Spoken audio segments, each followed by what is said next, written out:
So this happened when I was about 13 years old. Okay. And I went to a birthday party, and when you're kind of in your tweens, birthday parties kind of shift.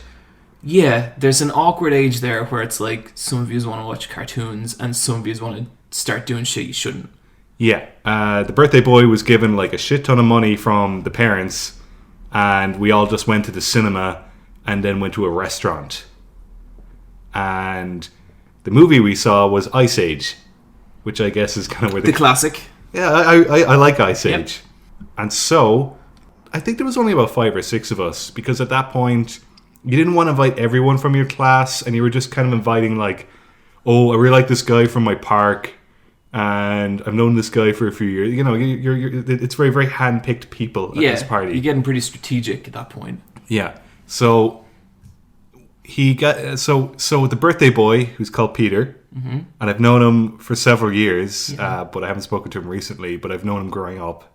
He buys the cinema passes, and then he buys us all a large popcorn and a large Coke. And I'm like, this is fucking awesome. Yeah, that would be, yeah. And I ate the shit out of that popcorn. I ate the whole tub, and then I drank the whole Coke.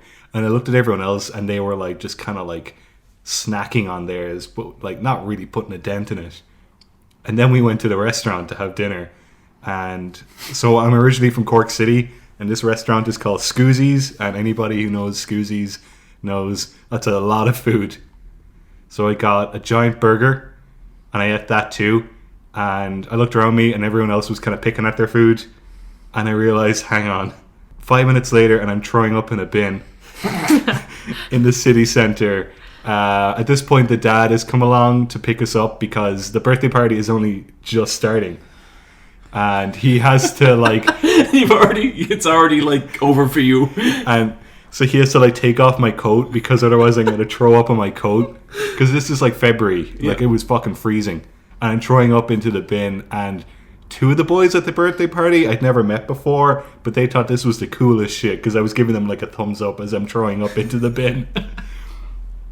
And then the dad is like driving us back, and he's going, Brian, do you want to like keep on going with the party, or do you want me to drop you off at your house now? And I'm like, keep on going. And so we go back to Peter's house, and I think this is when like they had pre-recorded Mission Impossible 2. So we watched that. Another classic. No, it's a classic.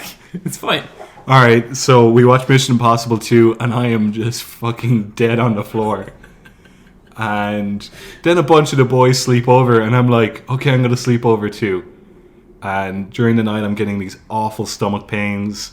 At one point, I go to the bathroom to throw up some more, but like it won't come out anymore, because I think at this point I've like digested it, but I just feel like cement is in my stomach. I respect your fortitude. Like when I was that age, and when I'm this age, like if I get sick, it's time to go home. Before I get any further, I just want to mention that the 2 guys that I'd made friends with at the party, I met them at the cinema before Peter had arrived. Yeah.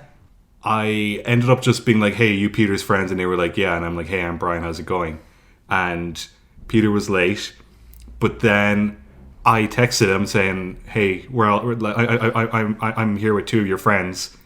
And then I got a text back from a different number going, we're on the way. So at this point, at like very, very late at night, I'm like out in the hall, and I meet Peter, and he shows me what he got for his birthday, which is a new mobile phone. And I think it was like a Nokia 5210 or something, like a really, really, really good phone. And I kind of put the idea in my head then that, oh, he must have gotten a new number if he got a new phone. And we end up talking, and he kind of like calmed me down a bit about the throwing up, and I ended up having like a great night's sleep. And we were kind of like laughing and taking the piss as well, because, you know, you're 13. Mm-hmm. And the next day, I leave the party, and I was like, that was a really, really, really good party. And then, kind of as a joke, I sent a text to Peter on his new number. I said, thanks for a great party, Peter, my dear sweet Willy boy. And then like a couple days later, I didn't get a text back. And then I get a text from Peter's old number. And Peter's like, hey man, are you doing anything this weekend? And I'm like, yeah, I thought you got a new number with your phone. And he goes, no, that was my dad texting you. Fuck. Did you ever see his dad again? Oh yeah, all the time. And was he like, hello, Brian? No, I think he was like, ugh. Did I ever tell you too about the Quasar story? No. So, okay, I'll be real quick. There was one time where me and my cousin Brian went for a game of Quasar. Quasar is, I guess, laser tag. Yeah. And it's like in this like kind of sort of old abandoned Neve, you look really horrified. I haven't even got to the horrifying bit. Just keep going. It's in this like kind of warehousey kind of thing, and they've built all these ramps and you can go around and you can shoot. And so it's me and Brian and then just a bunch of strangers, and I don't know who any of them are. But and I'm wearing like, I think I was wearing like a Chicago Bulls hat. I have no idea why. I've never watched basketball. Go Bulls. Go Bulls. And this kid comes up to me and he's like, just so you know, and he's like, I'm like maybe 11 and he's like 9, and he just goes, just so you know, the Chicago Bulls fucking suck. And I was like, okay, whatever. And so then anyway, like, you know, the laser game starts and I'm having a great time because I love that stuff. And this fucking kid comes running up to me and he's like pushing, you know the way there's like a little sensor they have to hit on you? He's like pushing my gun out of the way with his gun and just shooting me. And I was like, fucking stop that. But then he does it again. And then he does it again and again and again, to the point where he's just following me around the map doing this. And so me and him are standing at the top of a ramp and he does it again. And I get real mad. So I just raise my fist and I punch him right in his stupid little fucking face. And he just goes down like a sack of shit. And he rolls to the bottom of the ramp. And his body just lies there still. And I'm just like, oh, shit.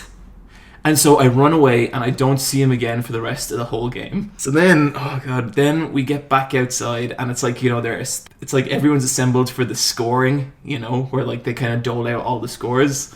And then right at the end, and he's like, the guy who's holding the game is like, oh, and we have one very special little boy here who has a very special birthday.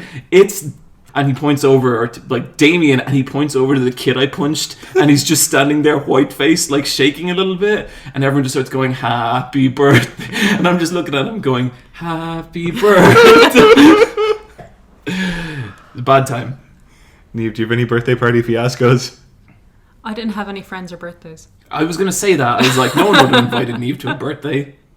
You can come to my birthday. Thanks.